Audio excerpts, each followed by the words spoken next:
ರಾಷ್ಟ್ರೀಯ ಸಂಘರ್ಷ ಸಮಿತಿಗೆ, ರಾಷ್ಟ್ರೀಯ ಸಂಘರ್ಷ ಸಮಿತಿಗೆ, ಅಶೋಕ್ ರಾವತ್ ರವರಿಗೆ, ಅಶೋಕ್ ರಾವತ್ ರವರಿಗೆ, ಅಶೋಕ್ ರಾವತ್ ರವರಿಗೆ, ರಮಾಕಾಂತ್ ನರಗುಂದ್ ರವರಿಗೆ, ರಮಾಕಾಂತ್ ನರಗುಂದ್ ರವರಿಗೆ, ರಮಾಕಾಂತ್ ನರಗುಂದ್ ರವರಿಗೆ, ಶ್ರೇಷ್ಠ ಭಾರತ್, ಶ್ರೇಷ್ಠ ಭಾರತ್, ಶ್ರೇಷ್ಠ ಭಾರತ್, ಶ್ರೇಷ್ಠ ಭಾರತ್, ಶ್ರೇಷ್ಠ ಭಾರತ್, ಚಲೋ ಚಲೋ ಚಲೋ ಚಲೋ, ಬೇಕೇ ಬೇಕು, ಬೇಕೇ ಬೇಕು, ರಾಷ್ಟ್ರೀಯ ಸಂಘರ್ಷ ಸಮಿತಿಗೆ, ರಾಷ್ಟ್ರೀಯ ಸಂಘರ್ಷ ಸಮಿತಿಗೆ, ರಾಷ್ಟ್ರೀಯ ಸಂಘರ್ಷ ಸಮಿತಿಗೆ, ಅಶೋಕ್ ರಾವತ್ ಅವರಿಗೆ, ರಮಾಕಾಂತ್ ನರಗುಂದ್ ಸಾಹೇಬರಿಗೆ, ರಮಾಕಾಂತ್ ನರಗುಂದ್ ಸಾಹೇಬರವರಿಗೆ, ರಮಾಕಾಂತ್ ನರಗುಂದ್ ಸಾಹೇಬರವರಿಗೆ, ಶ್ರೇಷ್ಠ ಭಾರತ್, ಶ್ರೇಷ್ಠ ಭಾರತ್, ಶ್ರೇಷ್ಠ ಭಾರತ್, ಶ್ರೇಷ್ಠ ಭಾರತ್, ಚಲೋ ಚಲೋ ಚಲೋ ಚಲೋ ಚಲೋ ಚಲೋ, ಬೇಕೇ ಬೇಕು, ಬೇಕೇ ಬೇಕು, ಬೇಕೇ ಬೇಕು, ರಾಷ್ಟ್ರೀಯ ಸಂಘರ್ಷ ಸಮಿತಿಗೆ, ರಾಷ್ಟ್ರೀಯ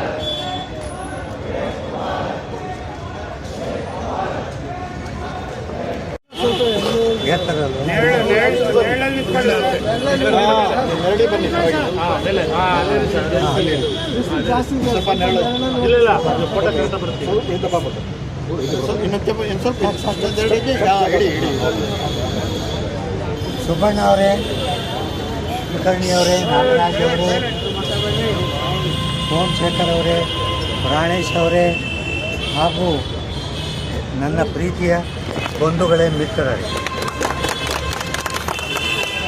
ಸುಮಾರು ವಿಷಯಗಳನ್ನು ಮುಂದೆ ಬನ್ನಿ, ಎಲ್ಲ ದೂರ ಇರೋರ್ನೆಲ್ಲ ಈ ಕಡೆ ಬರೋಕೆ ನಿಮಿಷ ಎಲ್ಲ ಮುಂದೆ ಬನ್ನಿ ಪ್ಲೀಸ್.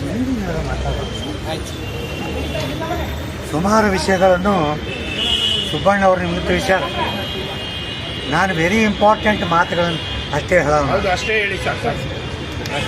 ಇವತ್ತಿನ ದಿವಸ ಇದೇನು ಕಾರ್ಯಕ್ರಮ ಇದೆಯಲ್ಲ, ಬೆಂಗಳೂರಲ್ಲಿ ಒಂದೇ ಅಲ್ಲ, ಕರ್ನಾಟಕದ EPF ಆಫೀಸು ಎಲ್ಲೆಲ್ಲಿದೆ ಈ ಕಾರ್ಯಕ್ರಮ ನಾವು ಮಾಡ್ಲಿಕ್ಕತ್ತೀವಿ. ಯಾಕೆ BMTC KRTC ಬೆಂಗಳೂರಿಗೆ ಒಂದೇ ಇಲ್ಲ ಸರ್. ನಾನು ಇಲ್ಲೇ ಮೀಟಿಂಗ್ ಮಾಡಿ ಹೋದರೆ ಬಗೆಹರಿಯಲ್ಲ. ನನ್ನ ಬಂಧು ಮಿತ್ರರು ಕರ್ನಾಟಕದಾದ್ಯಂತ ಇದ್ದಾರೆ.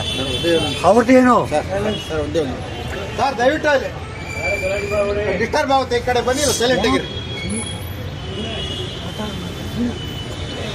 ಈಗ ಅವ್ರನ್ನ ಯಾಕೆ ಕೇಳಬೇಕು? ಕೆಲವು ಸಂಘಟನೆಗಳವ ಇಲ್ಲೇ ನಿಂತು ಮಾತಾಡಿ ಹೋಗ್ಬಿಡ್ತಾರೆ. ನನಗೆ ಎಲ್ಲರೂ ಬೇಕು, ಎಲ್ಲರೂ ಬೇಕಂದ್ರೆ ಎಲ್ಲರನ್ನೂ ಮಾತಾಡಿಸ್ಬೇಕು. ಆ ಕಾರಣದಿಂದ ಇವತ್ತಿನ ಕಾರ್ಯಕ್ರಮ KSRTC BMTC ಅದಲ್ಲದೆ ಬೇರೆ ಇಂಡಸ್ಟ್ರೀಸ್ ಕೂಡ ಈ ಕಾರ್ಯಕ್ರಮವನ್ನು ಹಮ್ಮಿಕೊಂಡಿವಿ. ಬೇರೆ ಇಂಡಸ್ಟ್ರಿಗೆ ಯಾಕೆ ಹಮ್ಮಿಕೊಂಡಿವಿ? ನಿಮಗೆ ತಿಳಿದಂಗೆ ಸರ್ಕಾರ ಒಂದು ಲೆಟರ್ ನಮಗೆ ಕೊಟ್ಟದು. ಏನಂತ ಕೊಟ್ಟದ? ರೆಸ್ಪೆಕ್ಟೇಬಲ್ ಪೆನ್ಷನ್ ಕೊಡ್ತೀವಿ, ಯಾರು ನ್ಯಾಯಬದ್ಧವಾಗಿ ಹೈಯರ್ ಪೆನ್ಷನ್ ಸಿಗಬೇಕು ಅವರಿಗೆ ನಾವು ಎಲ್ಲರಿಗೂ ಕೊಡ್ತೀವಿ. ಮೂರನೇದು ಆರೋಗ್ಯ ಸೌಲಭ್ಯವನ್ನು ಕೊಡ್ತೀವಿ. ಈ ಮೂರರ ಬಗ್ಗೆ ಸರ್ಕಾರ ನಮಗೆ ಲೆಟರ್ ಕೊಟ್ಟದ. ಬಿಹಾರ್ ಎಲೆಕ್ಷನ್ ಬಂದದಕ್ಕೆ ನಾವು ಅದನ್ನು ಮುಂದಾಲೋಚನೆ ಮಾಡಲಿಕ್ಕೆ ಹೋಗಲಿಲ್ಲ. ಬಿಹಾರ್ ಎಲೆಕ್ಷನ್ ಮುಗಿದೋಯ್ತು. ಈಗ ನಾವು ಸರ್ಕಾರಕ್ಕೆ ಒಂದು ಲೆಟರ್ ಬರೆದೀವಿ. ಏನಂತ ಬರೆದೀವಿ? ಇದೇ ತಿಂಗಳು 30ನೇ ತಾರೀಕು ಒಳಗೆ ನೀವು ಹೇಳ್ತಕ್ಕಂತಹ ಜವಾಬ್ದಾರಿಯನ್ನು ಮಾಡದೆ ಹೋದರೆ ಐತಿಹಾಸಿಕ ಧರಣಿ